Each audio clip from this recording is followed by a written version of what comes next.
ওয়াশরুমে কুসুম এবং আয়ুষকে ভেজা অবস্থায় ঘনিষ্ঠ অবস্থায় হাতে নাতে ধরে ফেলা মাত্রই এবার মীনাক্ষী ও গোপনে ওদের ভিডিও ধারণ করে রাখলো। হ্যাঁ বন্ধুরা, ভিডিওটা লাইক দিয়ে দেখতে থাকুন। ইন্দ্রাণী গাঙ্গুলির নজরে ওদেরকে অপ্রস্তুত করার জন্য মীনাক্ষী যখন কিনা আয়ুষের রুমে গিয়ে দেখতে পায় যে আয়ুষ এবং কুসুম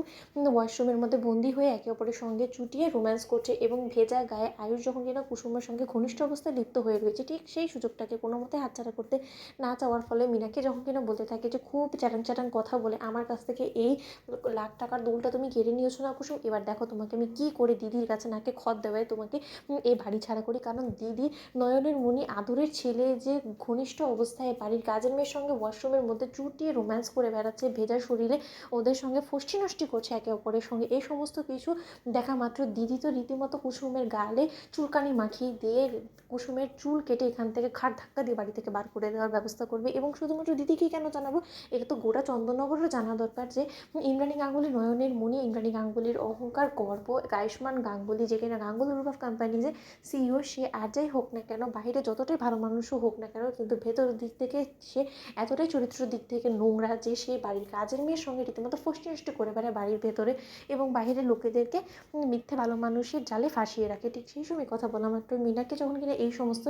ভিডিও ফুটেজ ধারণ করে প্রেসের লোকেদের হাতে তুলে দেয় এবং বলতে থাকে যে এইটা যে করেই হোক না কেন কাল সকালে যাতে খবরের কাগজে ছেপে যায় যে আয়ুষ্মান গাঙ্গুলি বাড়ির কাজের মেয়ের সঙ্গে ফষ্টি নষ্টি করে বেড়াচ্ছে এবং অবৈধ সম্পর্ক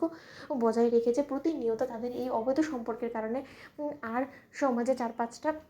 মানুষের মধ্যে রীতিমতো নানান ধরনের প্রশ্ন জাগান দিচ্ছে এবং এই সমস্ত প্রশ্নের উত্তর দেওয়ার জন্য ইন্দ্রাণী গাঙ্গুলি কি মোটেও বাধ্য নয়। এরকম একটা প্রশ্ন মুখে বিধ্বস্ত করে ইন্দ্রাণী গাঙ্গুলি নাকি খত দেওয়াতে হবে, পারবে তোমরা, এর জন্য মোটা টাকাও তোমাদেরকে অফার করলাম। ঠিক সেই সময় কথা বলা মাত্রই মীনাক্ষী যখন কিনা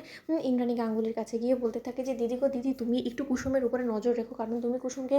সায় দিয়ে দিয়ে যে পরিমাণে ওকে মাথায় করে রেখেছো তার পরবর্তীতে কোনো দিন দেখবে যে তো এই কুসুমই হবে হলো কি তোমার অপমান অসম্মানের কারণ। ঠিক সেই সময় পরদিন সকাল হওয়া মাত্র যখন কিনা ইন্দ্রাণী গাঙ্গুলির কাছে খবরের কাগজে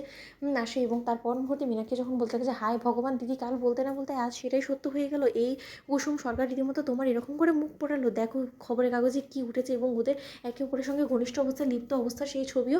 খবরের কাগজে প্রকাশ পেয়েছে, তুমি বুঝতে পারছো দিদি। ঠিক সেই সময় প্রেসের লোকেরা যখন কিনা গাঙ্গুলি হাউসে এসে হানা দেয় এবং গাঙ্গুলি হাউসের ভেতরে ঢোকার পারমিশন যেতে থাকে, ঠিক সেই সময় সিকিউরিটি গার্ড এসে বলতে থাকে যে ম্যাডাম ম্যাডাম, প্রেসের লোকেরা তো বাইরে এসে